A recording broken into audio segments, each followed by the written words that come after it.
Hello. You ready? Yeah, I'm ready. Let's go. Hi, Kerry. Hello. Good. Interesting. Hi, hello. Um, I was looking forward to meeting you this week actually, because I've had a few calls, and I'm sure you can relate to this in your role as a house parent that you are in a boarding school currently. And this was relevant for anyone, but more so for people in boarding, and generally children returning. So I think the point was, I've had a few conversations regarding what's the best thing for children right now when they do come back. You've got some fee paying schools where children are expected to come back straight onto learning, like, come on, catch up. Yeah. You've got some children who were off school, i.e. in the lockdown, where they were still doing tutoring, Yeah. yeah, as in full time. You've got some children that had no rules and no Yeah. boundaries, and they could Yeah. just do what they want. So the question I had was safeguarding well-being this term, this academic year. What do you suggest is best for the children? So being about child-centered and dictating that then to parents to say what we are doing, that was kind of came up. Yeah. So yeah. It is a nightmare because you've got so many different children coming from so many different backgrounds and so many different ways that they want support. So say, for example, you've got the anxious child, and they are nervous about coming back into school. So you maybe look at how to get them back into routine, but then you could have the anxious child because they've missed out on all the lessons. And if you suddenly sit there going, how are you feeling? They're going to look at you, go, I just want to get on with work. You're adding actually more stress to me. So the problem is that you can't just package it into a little thing and go, right, so everyone with anxiety will do with you like this, and everyone with depression will do with that, and everyone that's a school refuser will do. It doesn't work like that. And so flexibility has got to be the key. Wouldn't you agree with Yeah, same with safeguarding? absolutely. So I know conversation we've had, trauma informed practice. So I know in social work we've been doing that for quite a while, and I know in schools since COVID you've been using that model. And I think that's definitely something to consider with all children, whether they're showing signs or not, because the reality of children, some can process it well, some can't, some don't want to for various reasons. And on top of that, how are they being received at home? Do you know what makes sense? So we know that a lot of children before lockdown weren't happy at home, had no choice to be home. And then we're aware that they're going to come back where youth schools being the champions of the well-being and valuing children for their who they are and acceptance.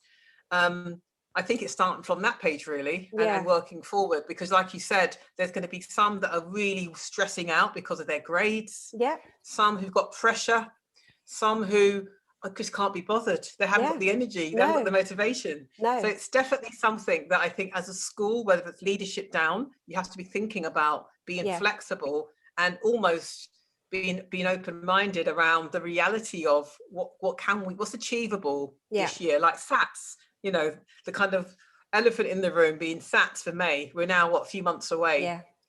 What will that be like? Are they going to relax it because the nature of what we've been through the last year? Do you understand? So I think it's something where I think we know children better than their parents in that sense. We really know the impact that it has on their learning. I think it's really hard, isn't it? Because there are some parents who do really know their pupil, their children, and the students have flourished at home.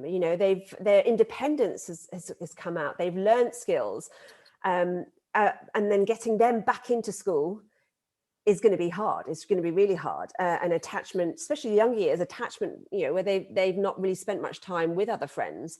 But then there's the older ones who have had their wings clipped, and all of their independent learning, all their independent skills where they've learned to make mistakes and build from those mistakes. Suddenly they're going to hit back school and they are going to make mistakes and won't know how to deal with it. So it is going to be a juggling act and I don't want it to sound like we're panicking. We're not. I think that we need to just take our time with it. But it is going to be really interesting to see how we cope with it. Absolutely. And I think it needs to be taken into account. It needs to be part of a conversation within SLT, because whether it's behaviour, attendance, it's going to come up somewhere, isn't it? And I think it needs to be quite unique in the sense of about individualism here rather than a whole school approach. Does that make sense? Yes. And I think that's one thing schools tend to do is we suddenly think, right, quick fix, what can we do to sort this out? What can we implement to sort this out?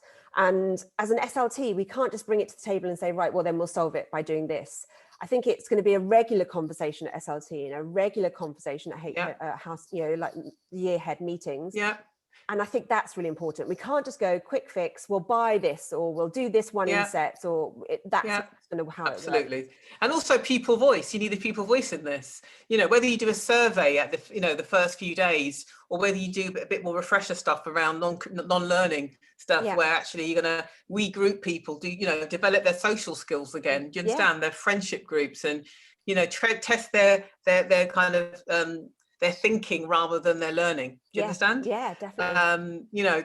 Use their creative juices in that sense as well, whether it's poetry or writing or something, or where they're expressing themselves, there has to be something there to empty that bag, I think, to encourage children to be open and honest in a safe way. You might need help from education psychology, I get that, but you definitely need something where we are aware of the reality of it. We can't pretend it didn't happen. No. And yes, it's back to normal, blah, blah, but we need to be mindful of the sensitivity that we have in dealing with this. Yes. Yeah. No? Brilliant. Yeah. No Thank problem. you. Thank you. Have a nice one. Bye.